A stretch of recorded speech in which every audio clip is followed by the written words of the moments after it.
On the morning of October 14, 1887, in a mill town along the Androscoggin River in western Maine, a 19-year-old weaver named Abigail Morse was pulled from the shallows just below the dam. Her hair was tangled with river weed, and her left shoe was missing. Over the next 11 months, 3 different men from 3 different corners of that town would be arrested for her killing, tried in the same small courthouse, and walk out free. Not one of them confessed. Not one of them was convicted. And by the summer of 1888, the town itself seemed to have agreed, without ever saying so out loud, that her name was never to be spoken again. What happened in those 11 months, and why every thread of the case, unraveled in the hands of the men investigating it, was never written into any official history of the state of Maine.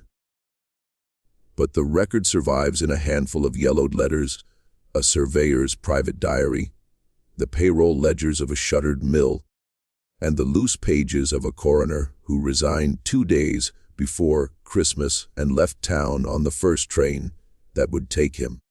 Before we continue with the story of Abigail Morse, if you are new here, take a moment to subscribe to the channel so you do not miss our next investigation, and leave a comment below telling us which state or city you are listening from tonight.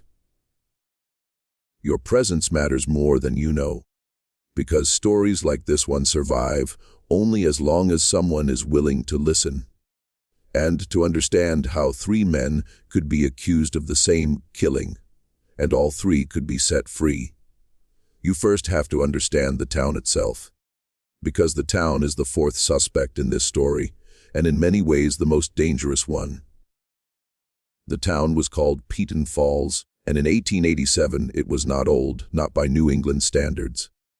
It had been stitched together in the 1840s around a set of cotton mills, built where the Androscoggin narrowed and dropped, and it had grown the way mill towns grew in that century, in fast, crooked bursts, swallowing farms and pine forest and pulling in whatever cheap labor the railroads could deliver.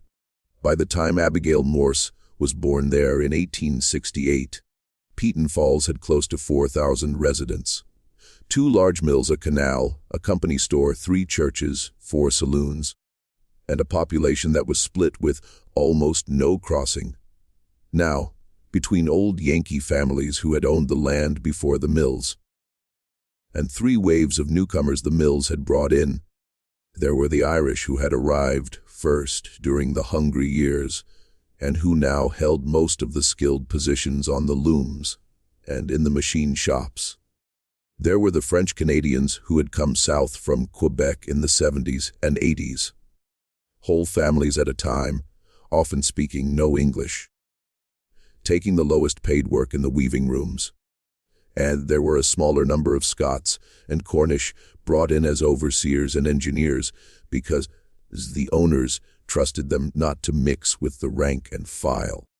The 4,000 people of Peton Falls lived in the same town, walked the same muddy streets, and drank from the same river. But they did not marry each other, did not worship in the same buildings, and did not, as a rule, tell each other's secrets.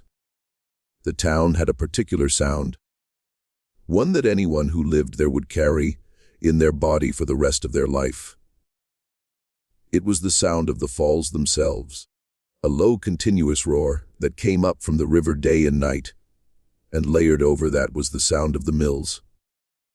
A deeper, slower thrumming that started at 5 in the morning with the first whistle, and did not stop until 9 at night. On Sundays, the mills were silent, and the falls were all you heard. And the old people said you could feel the difference in your chest, the absence of a weight you had not known you were carrying.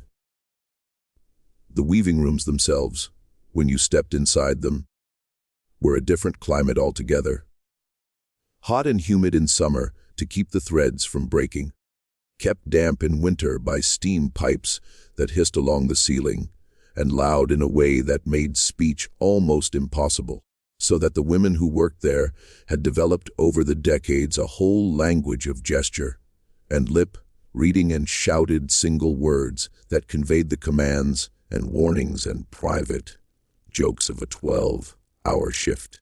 You could always tell a weaver on the street by the way she leaned slightly forward when spoken to, and by the way she answered you. They took everything when she answered at all, with her mouth formed more carefully than other people's mouths, as though every word had been shaped for someone who could not quite hear. The mill itself sat at the center of everything.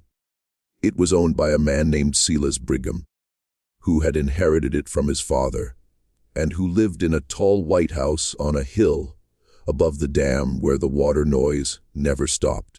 Silas Brigham was 61 years old in 1887, a widower, a deacon in the Congregational Church, and the single largest employer for 40 miles in any direction.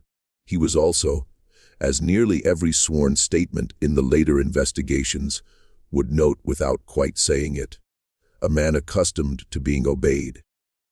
He had large, pale hands that he kept folded when he was listening, and he listened a great deal, and when he spoke softly, so that people leaned in to hear him, which was, those who dealt with him often said later, part of how he worked. He was not a cruel man in any ordinary sense. He did not raise his voice. He did not strike his servants. He gave generously to the church and paid for the annual orphans' Christmas dinner out of his own pocket. He was, in the phrase used by his pastor in the eulogy delivered 16 years later, a pillar. But pillars, as anyone who has stood beneath one in an old building knows, bear a great weight, and the weight presses downward, and what is beneath them is often the thing that is never questioned. His son, Ezra Brigham, was 24, unmarried, home from 2 years at a business college in Boston, and widely expected to take over the mill within the decade. Ezra was taller than his father, better dressed than his father, and possessed of a laugh that people in Peton Falls heard often in the saloons along the canal on weekend evenings. Although he was never drunk or never quite drunk, because Ezra Brigham knew precisely where the line was. He had a reputation among the girls in the weaving rooms, and that reputation was not a kind one. There were stories passed in whispers in the boarding houses and over kitchen tables in French and Irish and Yankee English about girls who had been cornered in stairwells, about girls who had been offered rides home in the Brigham carriage and had accepted and had not spoken of the ride afterward, about a girl 2 years before who had left the town abruptly to live with an aunt in Rutland, Vermont, and had returned 10 months later, thinner and quieter, and with a look in her eyes that the women in the weaving rooms recognized without needing to name. But the reputation stayed inside the weaving rooms. It did not climb the hill to the White House. It did not, before that October morning, find its way into print anywhere in the state of Maine. Abigail Morse worked in the No. 2 weaving room on the 2nd floor of the South Mill. She had been there since she was 13, as her mother had been before her, and her older sister Mercy still was.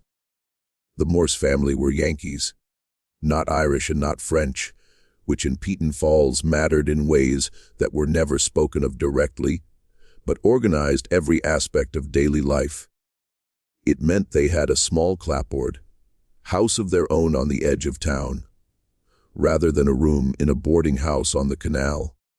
It meant Abigail had gone to the district school through the 6th grade and could read the Bible and write a clean hand, which she did in 3 surviving letters to a cousin in Lewiston. It meant when she was killed that there were people willing to ask questions, at least at first. Abigail's father had died in a logging accident when she was 11, crushed beneath a log that had rolled off a sled on a steep hillside above the river.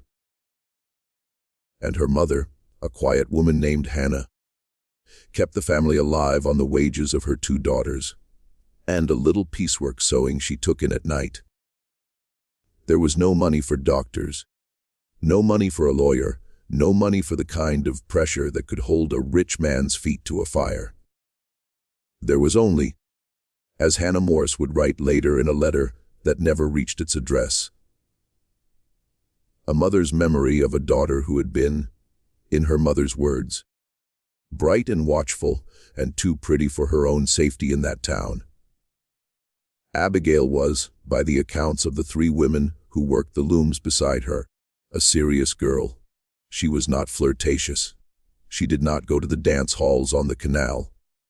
She saved her wages in a tin box under her bed, a box her mother would open 3 days after her funeral and find to contain 43.11. A sum that had been nearly 2 years in the accumulation, and that had been meant, though Hannah Morse did not know it yet, for a specific purpose. Abigail was in the autumn of 1887 engaged to be married quietly to a young man named Michael Thibodeau, a French-Canadian machinist 2 years older than her, who had saved enough to rent 2 rooms above a cooper shop and who was by every account steady and gentle and devoted to her. The engagement was not announced. Her mother approved of Michael Thibodeau, but the wider Morse family did not, because he was a Catholic and French and not their kind. And Abigail had learned at 19 that some things were easier to do than to explain. And they were going to marry in the spring after the roads dried. And they were going to move to Lewiston, where Michael had been offered a position at a larger mill, and where no one would look sideways at a Yankee girl on the arm of a French boy. They had a plan. They had a future. The 43 in the tin box was the down payment on a small house on the outskirts of Lewiston, a house Michael had already walked past 4 times and described to her in letters that Abigail had read by candlelight in the small room she shared with her sister. On the afternoon of October 13, 1887, Abigail finished her shift at the number 2 weaving room at 7 minutes past 6, punched her card, said good night to her sister, Mercy, and walked out into the dusk with a shawl over her hair and a tin lunch pail in her hand. Mercy Morse, who would survive her sister by 44 years, and would speak of that evening only twice in all the years that followed. Once to a neighbor in 1900 and once to a priest in 1930, remembered that Abigail had seemed tired, but not unusually so.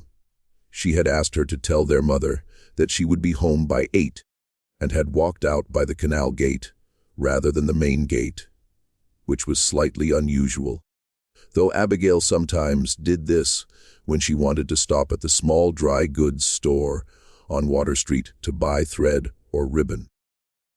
It was the last time Mercy saw her sister standing. She was never seen alive again by anyone who would later admit to seeing her.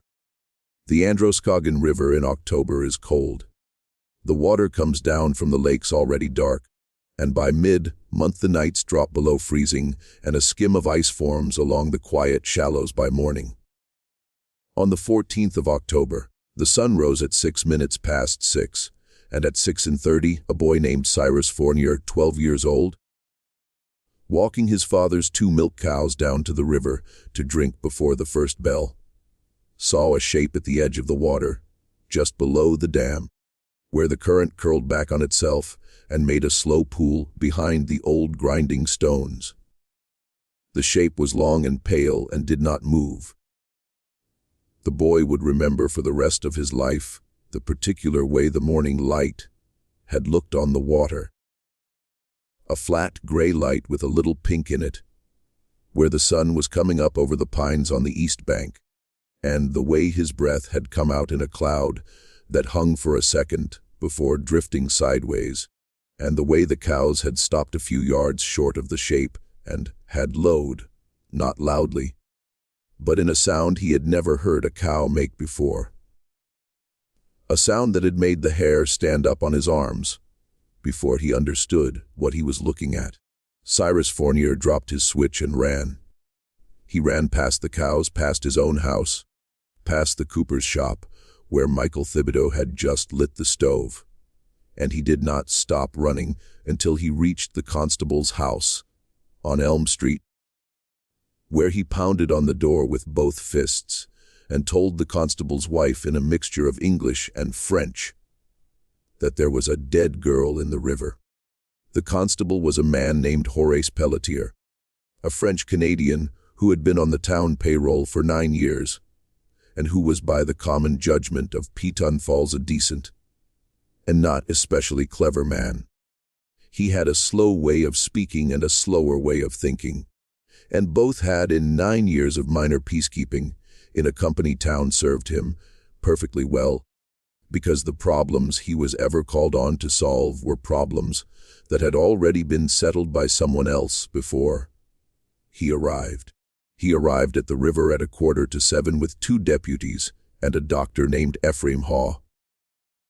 Dr. Haw was also the town coroner, a position he held by vote of the selectmen and for which he was paid $12 a year. He was 57 years old, a widower for 6 years, with 1 grown son who had gone to divinity school in Bangor.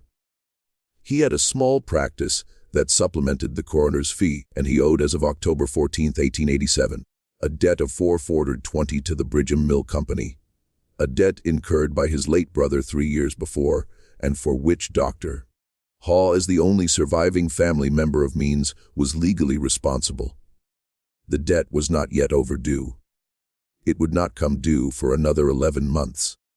This fact is important, and we will return to it. What the 4 men saw when they pulled Abigail Morse from the shallows was recorded in different forms in 3 separate documents, and the 3 documents would not agree. The constable's log said simply that the deceased had been found face down in 2 feet of water, fully clothed except for her left shoe, with no visible injuries other than a bruise on the left temple, consistent with a fall against rocks. Dr. Hall's initial notes, written in pencil on the back of a pharmacy receipt, and later copied into his private diary, said something different. They said the bruise on the temple was too clean, too localized to have come from tumbling among river stones. They said the fingernails of the right hand were broken and packed with fibers that looked like wool, dark wool, the color of a man's coat. They said the clothing, when removed at the undertaker's shed, showed tearing at the collar and waist that had not come from water. They said there were marks on the inner wrists that could have been made by the pressure of a strong hand, and a line across the throat, faint but present, that could have been made by the edge of a forearm held there too long. And they said something else in a line Dr. Hall later underlined 3 times.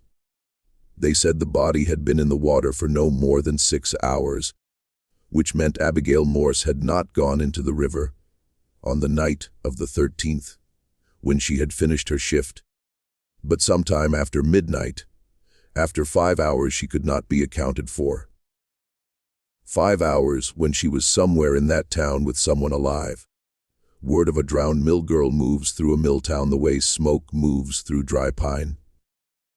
By 900 in the morning, the looms in the number 2 weaving room had gone silent because Mercy Morse had been sent home, and the girls who worked beside her had followed.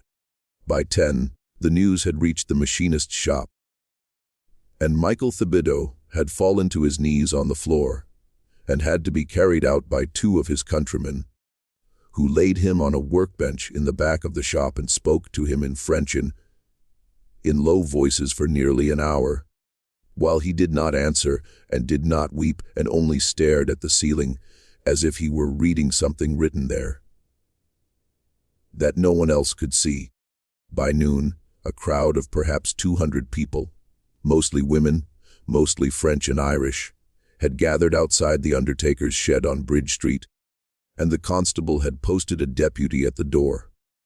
By 100 in the afternoon, Silas Bridgham had arrived at the shed in his carriage, had spoken privately with Dr. Haw for 7 minutes, and had left. What was said between them was never recorded. Dr.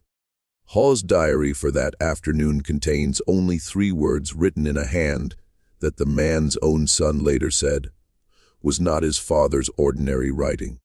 Those 3 words were, "He knows already."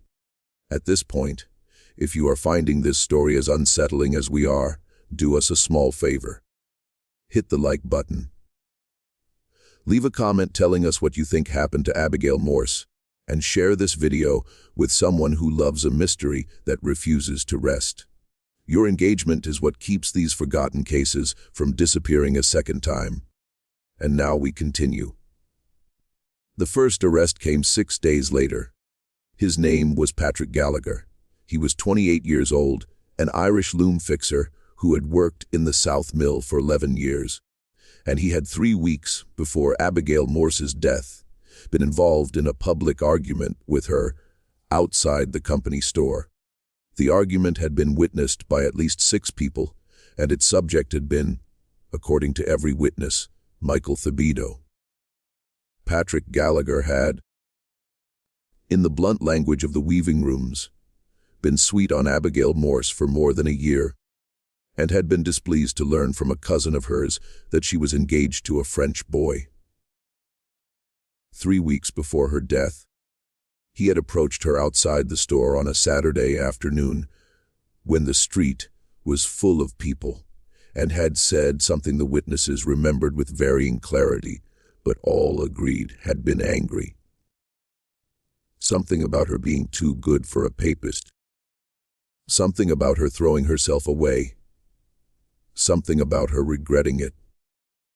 And she had slapped him in the face in front of everyone. And he had walked away with his cheek red and his mouth working. 2 of the witnesses said he had turned back before he was out of earshot and called her a word they would not repeat under oath. One of them said he had simply stood for a long moment with his fists clenched, and then had walked off without a word.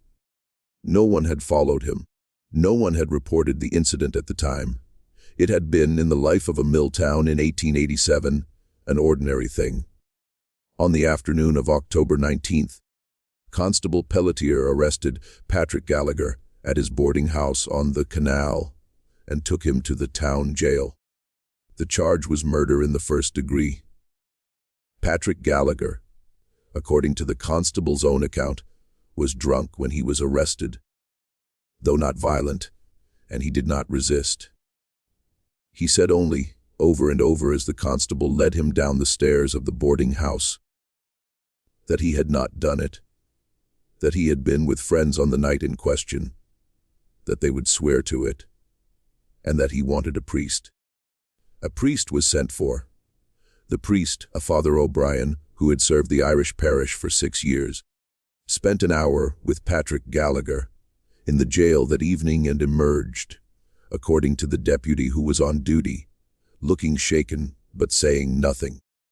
The trial, such as it was, began 4 weeks later in the 2nd floor courtroom of the Oxford County Courthouse, 12 miles away in the county seat of Paris, Maine. It lasted 3 days. The prosecution called 8 witnesses, 4 of whom testified to the argument outside the store. Dr. Hall was not called.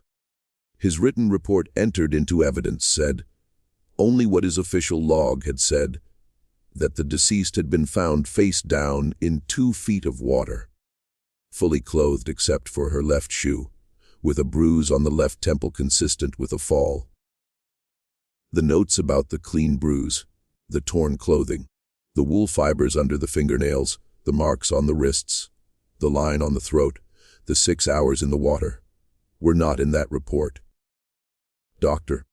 Hall had written a second report, a clean one, sometime between October 15th and October 20th. And the second report was the one the court saw.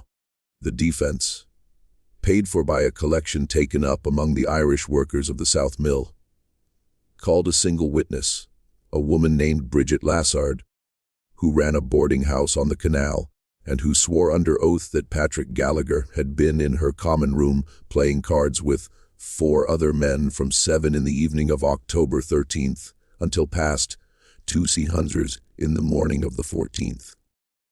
The 4 other men were called. The 4 other men confirmed. They named the game they had played, which was euchre. They named the stakes, which were pennies. They named the brand of whiskey they had been drinking, which was a local corn whiskey distilled by a Scotsman named Mallister in the next town over. The details were consistent. The witnesses did not contradict each other. The jury deliberated for 90 minutes. Patrick Gallagher was acquitted on all counts and walked out of the courthouse into a cold November rain. And the Irish of Peton Falls did not celebrate, because they understood without needing to speak it, that the question of who had actually killed Abigail Morse had not been asked and would not be asked, and that their man had been the easiest man to accuse, and that the ease of it was itself a warning. What Dr. Ephraim Haw did in the days between October 15th and October 20th, when he rewrote the coroner's report, is the first of the 3 silences at the heart of this story.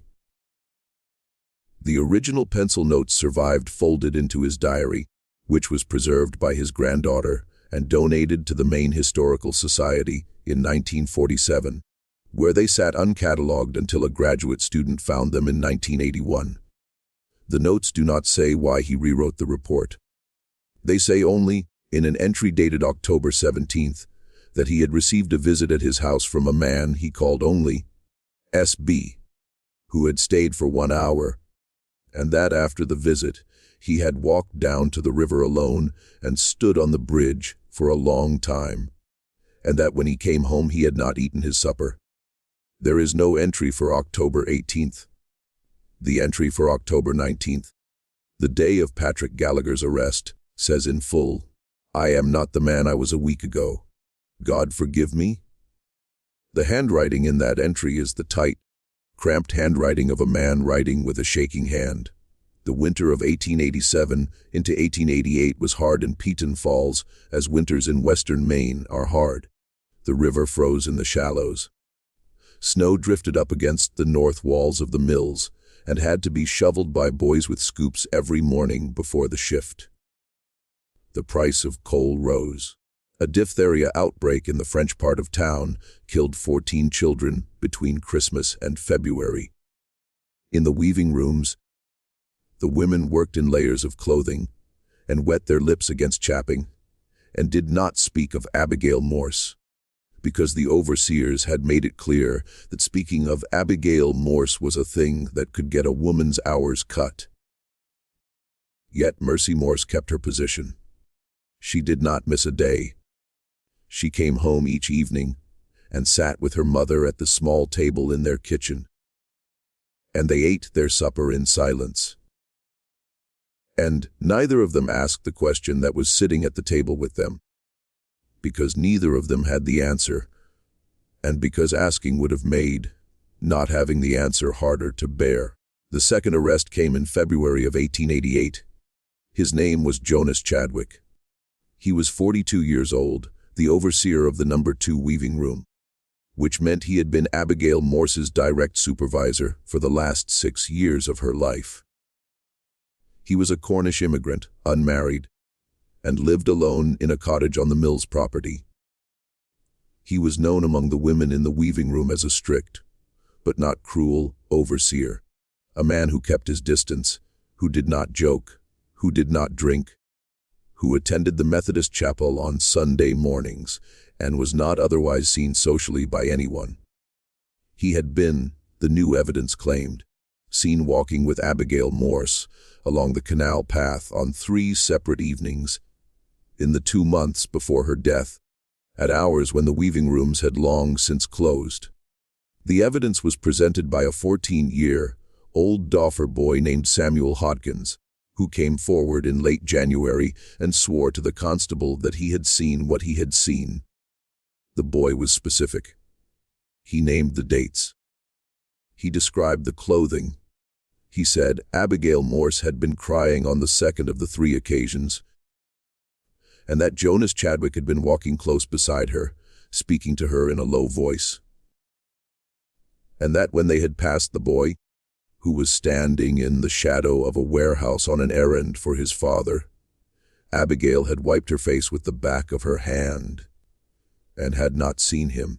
The constable took the statement. A warrant was issued. Jonas Chadwick was arrested at his cottage at dawn on the morning of February 9th. The trial began 3 weeks later. On the second day of the trial, Samuel Hawkins did not appear. A deputy sent to his parents' boarding house returned with the news that the boy was gone.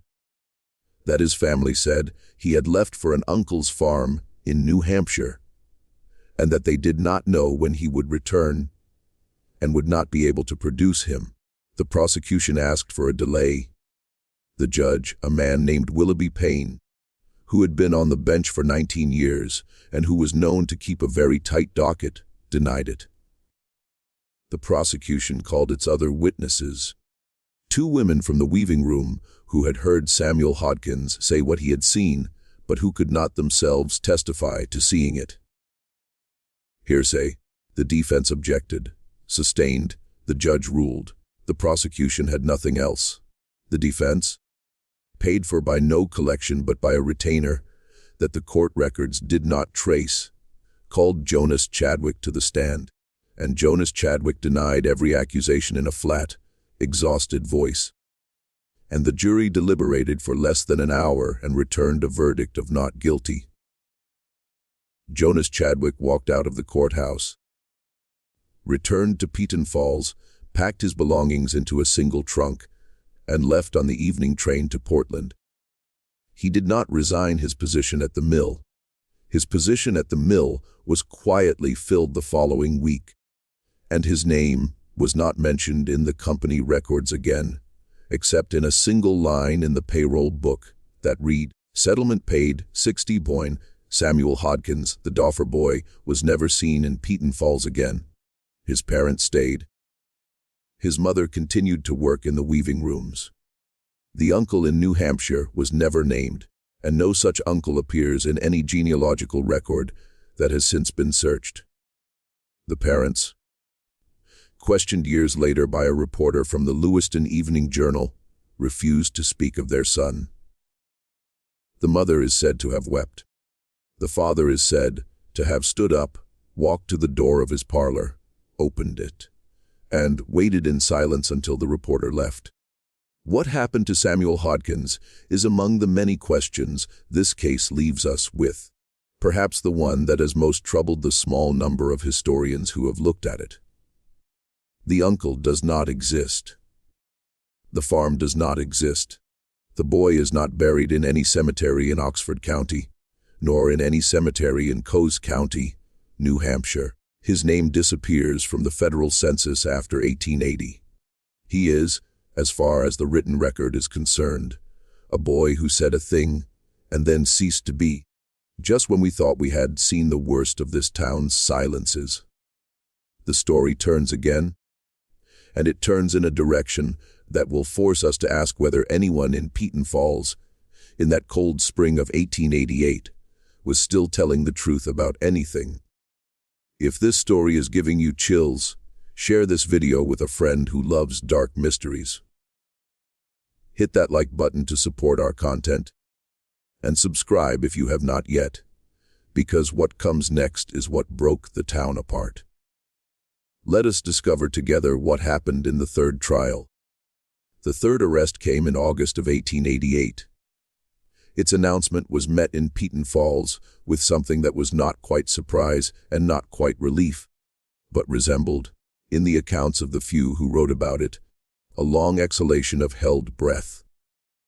The accused was Ezra Bridgham, the son of the mill owner, 24 years old, heir to the White House on the Hill. The evidence against him had come finally from Dr. Ephraim Haw in the last week of July. Dr. Haw, now 58 years old and visibly ill with what his son would later identify as the beginning of the stomach cancer that would kill him the following spring, had walked into the office of the county district attorney in Paris, Maine, carrying a leather satchel, and had placed on the district attorney's desk his original pencil notes from October 14th, a copy of his diary, and a signed affidavit. The affidavit ran to 4 pages in his own cramped hand, and it laid out with the methodical precision of a man who had been rehearsing the words for a long time exactly what he said had happened.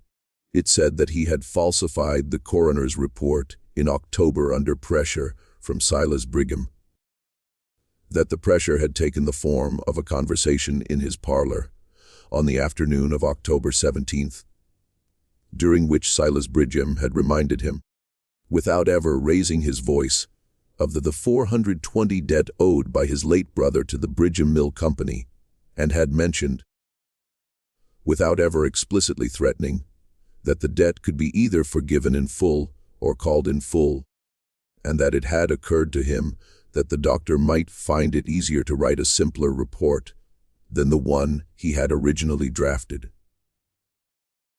A report more in keeping with what the community would find comforting in a tragic accident. The affidavit said that the debt had been forgiven on November 1st, 1887, in writing by Silas Brigham's own hand. The affidavit said that the bruise on Abigail Morse's temple had been inflicted before her immersion in the river, and was consistent with a blow from a man's fist.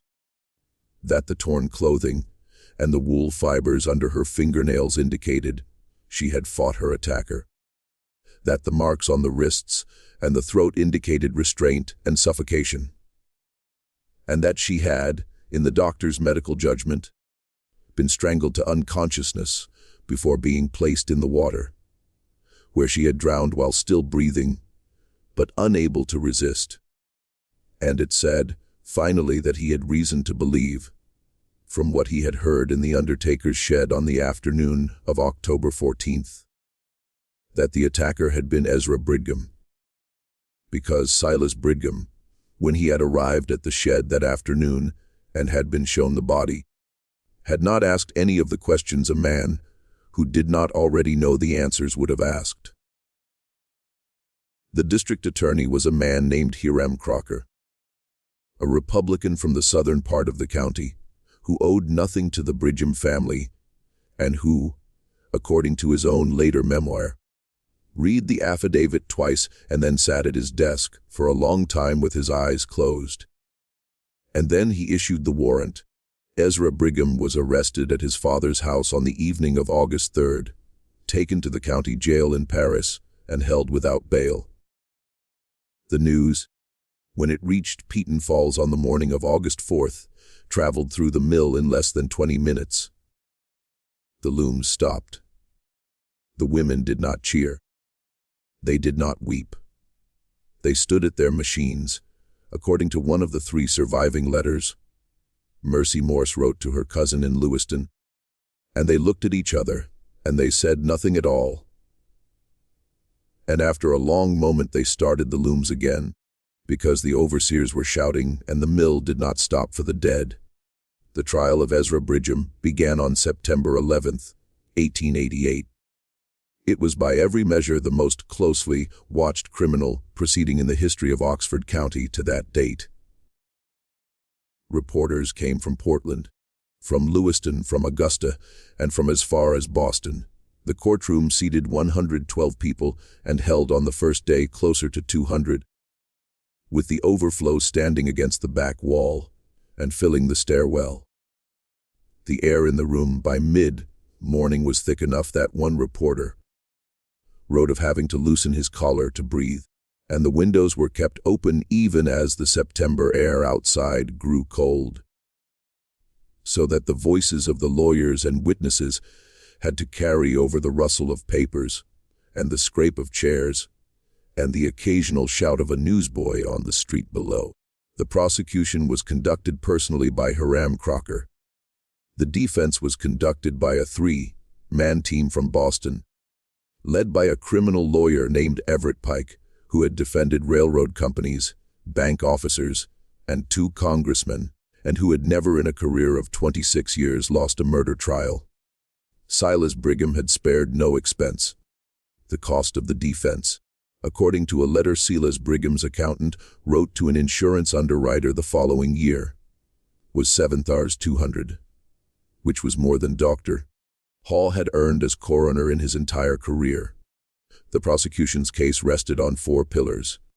First, the revised coroner's testimony, now given under oath by Dr. Hall from the witness stand with the original pencil notes entered into evidence.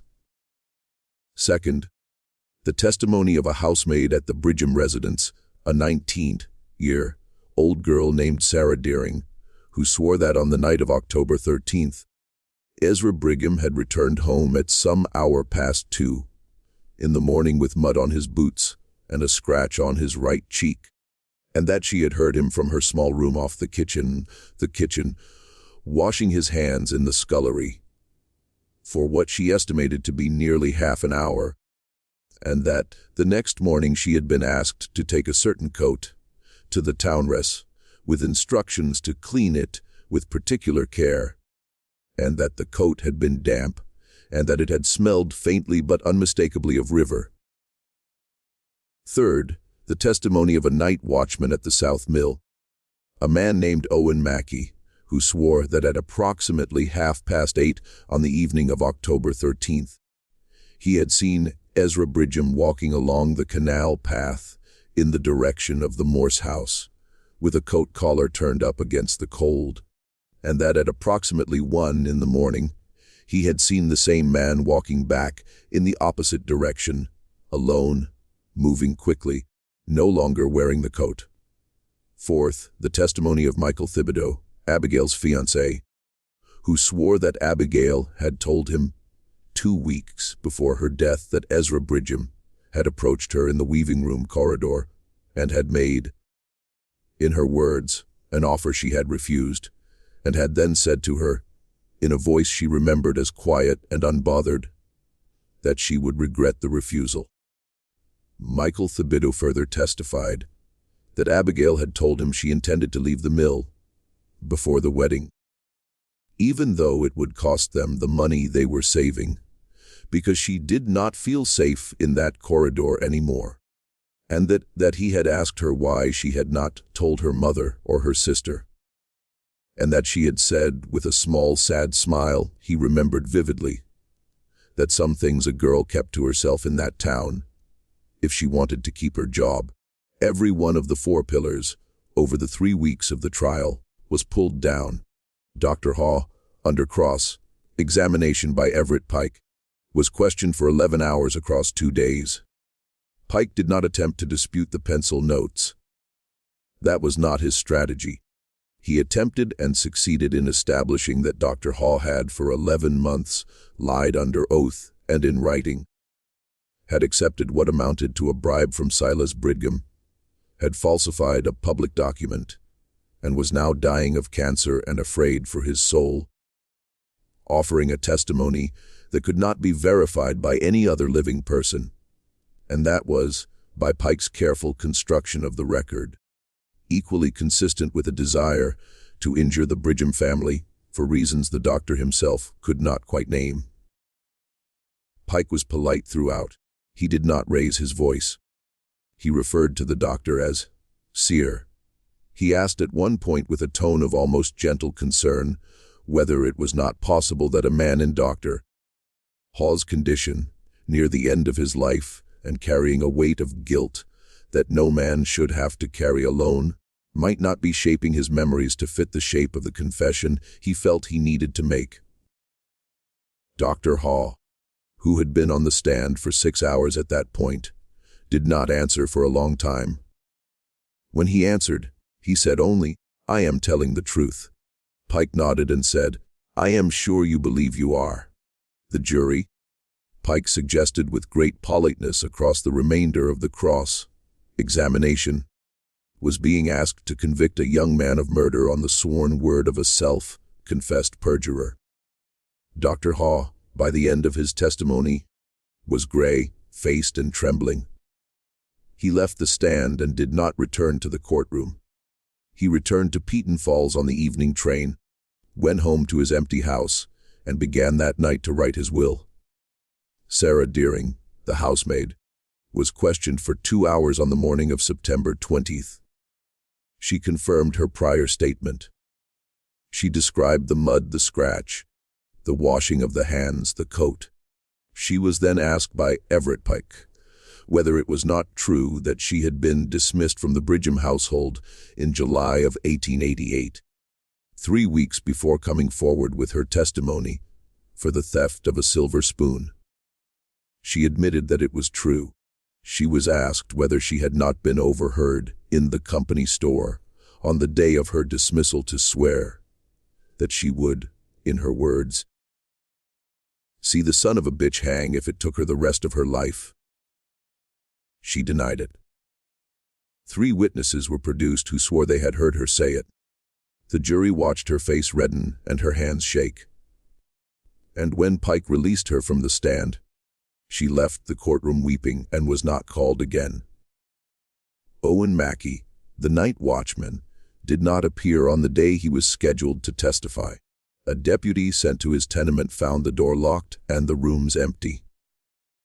His wife, questioned the following morning, said only that her husband had left on the night train to Boston, and that he had not told her why, that he had left her with $38 in cash, and that she did not expect him to return. Owen Mackey was never found. His disappearance was reported to the Boston police. No body was recovered. No sighting was confirmed. The $38, his wife later acknowledged under further questioning by a reporter from the Portland Daily Press, was more than 3 months of his wages. Where it had come from, she could not say. She would say some years later that a man in a dark coat had come to her door 2 days before her husband's departure and had spoken with him on the porch for about 10 minutes, and that she had not recognized the man, and that after the man had gone, her husband had come inside and had sat at the kitchen table and had not spoken for the rest of the evening, and that in the morning she had found on the dresser beside their bed the $38, and her husband had not been in the house. Michael Thibodeau, the fiancé, took the stand on September 24th. He was 21 years old. He had not slept properly in 11 months. He spoke in English that was clear but slow, and he answered every question in a voice that the Portland reporter described as the voice of a man speaking across a great distance.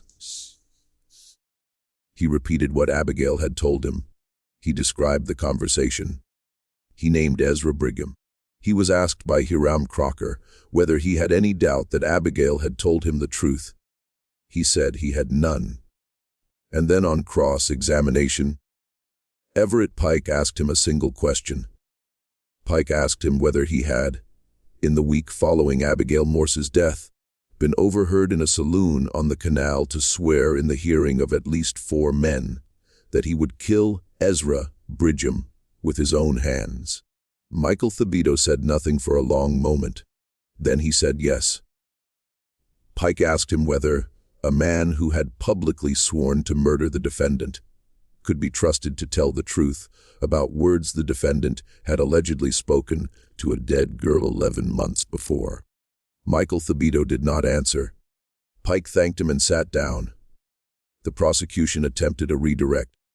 Hiram Crocker asked whether the grief of a man whose fiancée had been murdered might not reasonably produce a moment of drunken anger that did not reflect his ordinary character.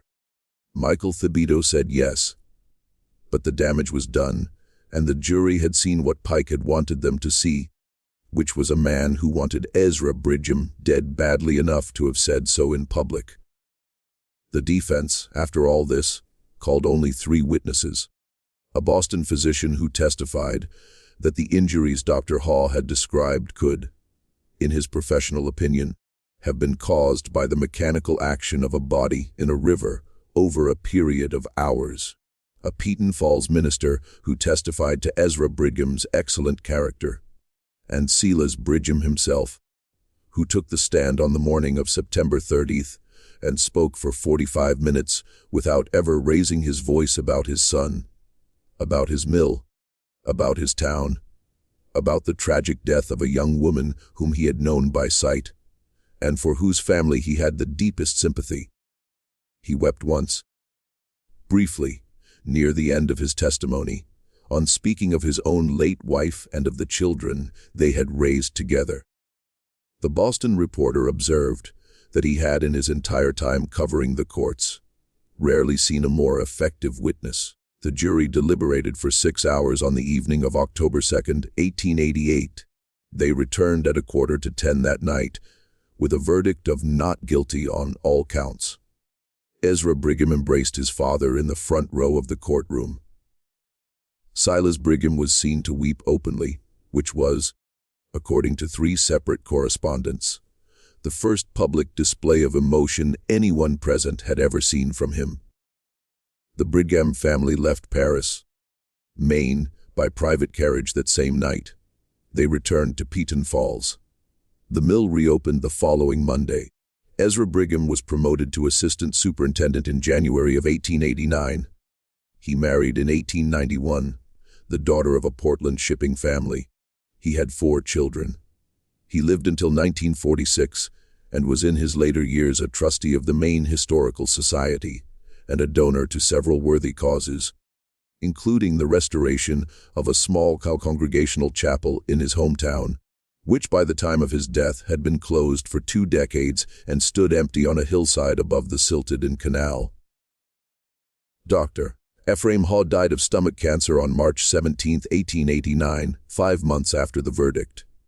On his deathbed, according to the son who was with him at the end, he said only, over and over, the same phrase in a voice that was barely a whisper. The phrase was, "They are all paid." What Dr. Hall meant by that phrase is the final question this story leaves us with, and it is the question that cannot be answered by any document, any testimony, or any honest reading of the evidence.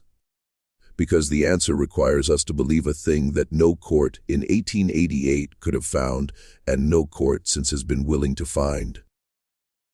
The pattern, when you lay the 3 trials side by side, does not look like justice failing. It looks like a machine working exactly as it was designed to work. In the first trial, the witnesses who alibied Patrick Gallagher were all residents of a boarding house owned by a man who held a mortgage from the Brigham Mill Company. And the mortgage, according to the county recorder's office, was forgiven in full in the spring of 1888, 6 months after the trial.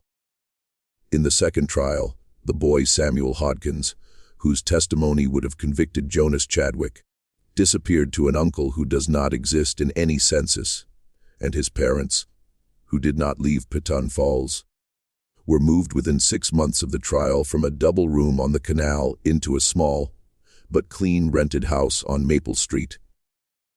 The rent on which, according to the landlord's surviving ledger, was paid in cash each month by a party the ledger identified only as P.F. Mill Company. In the third trial, the night watchman Owen Mackey vanished with 38 he could not have saved. And the housemaid Sarah Deering, after her humiliation on the witness stand, was found 2 weeks later hanged in a rented room in Portland, and the inquest conducted by a coroner who was not Dr. Hall ruled her death a suicide without examining the rope.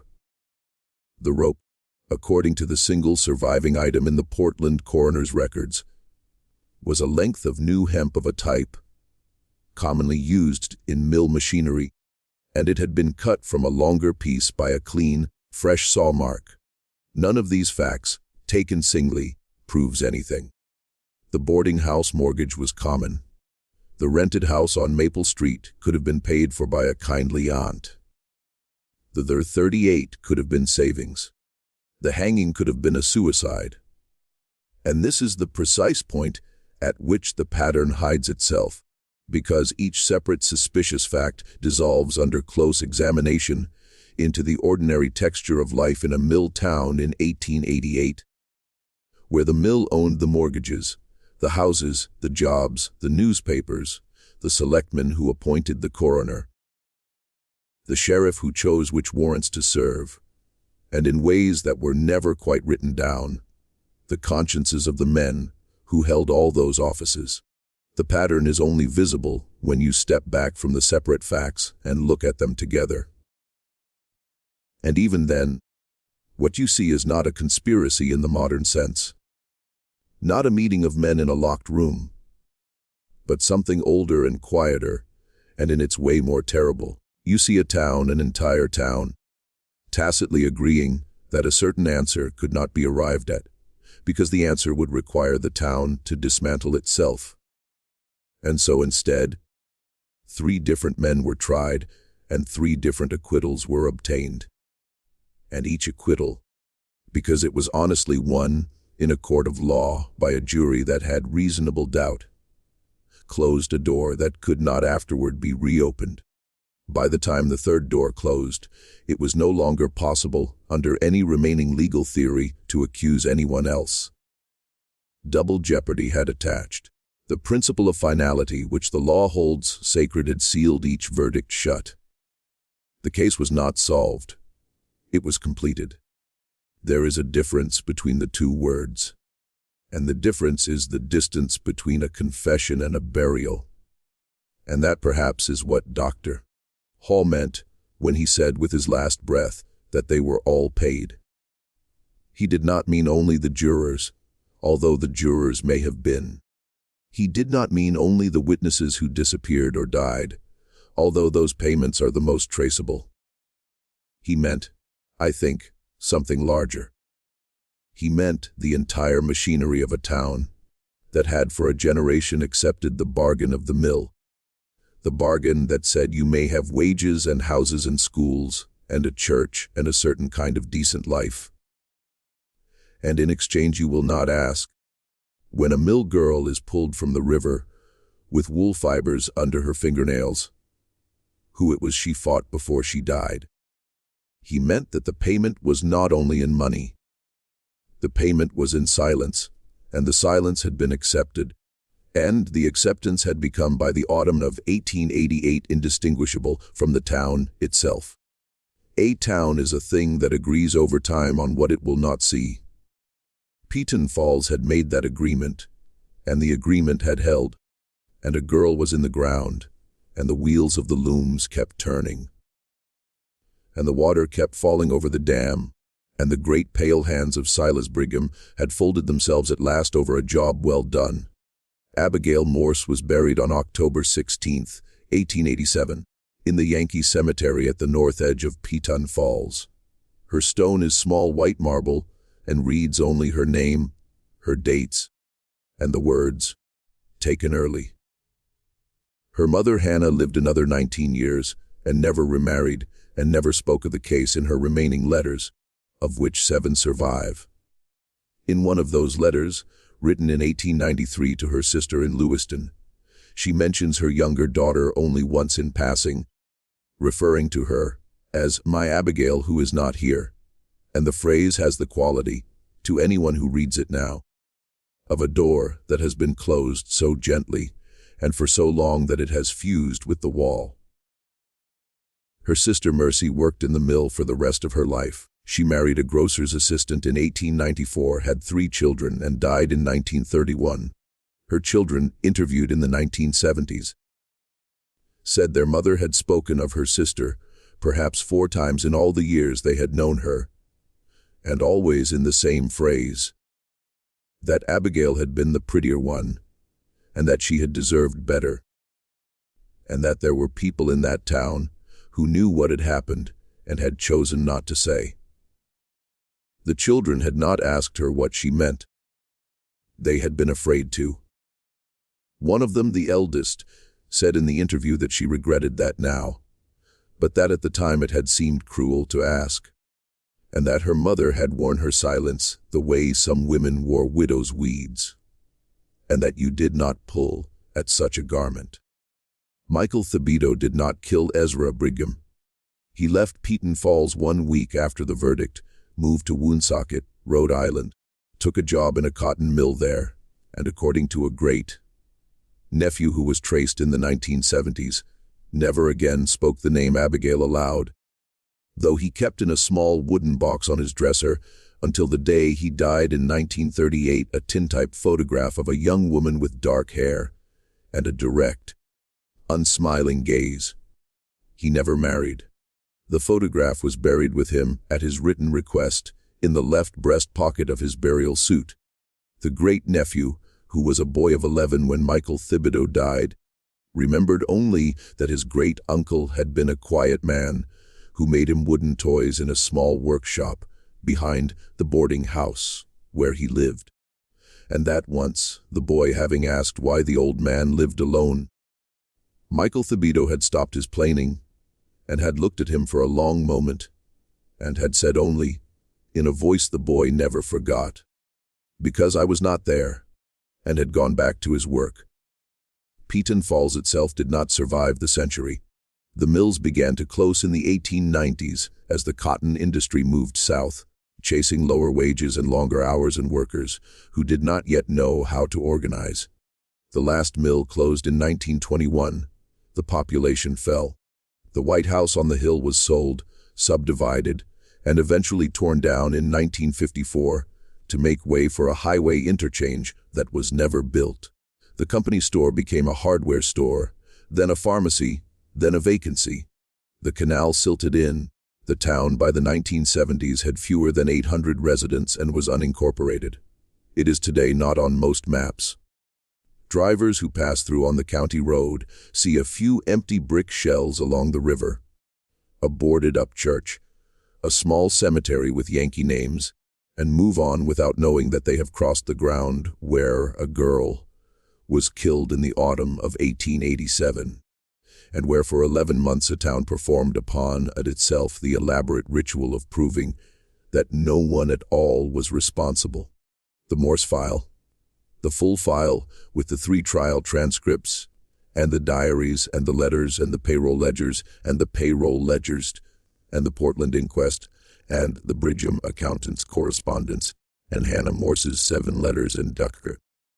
Hawes' pencil notes, and the small surviving fragments of the boarding house mortgage, was assembled for the first time in 2003 by a local historian named Margaret Esther Fallon, who published her findings in a small academic journal called the New England Review of Labor History, and who died in a car accident on a dry road on a clear afternoon 3 weeks after the article appeared.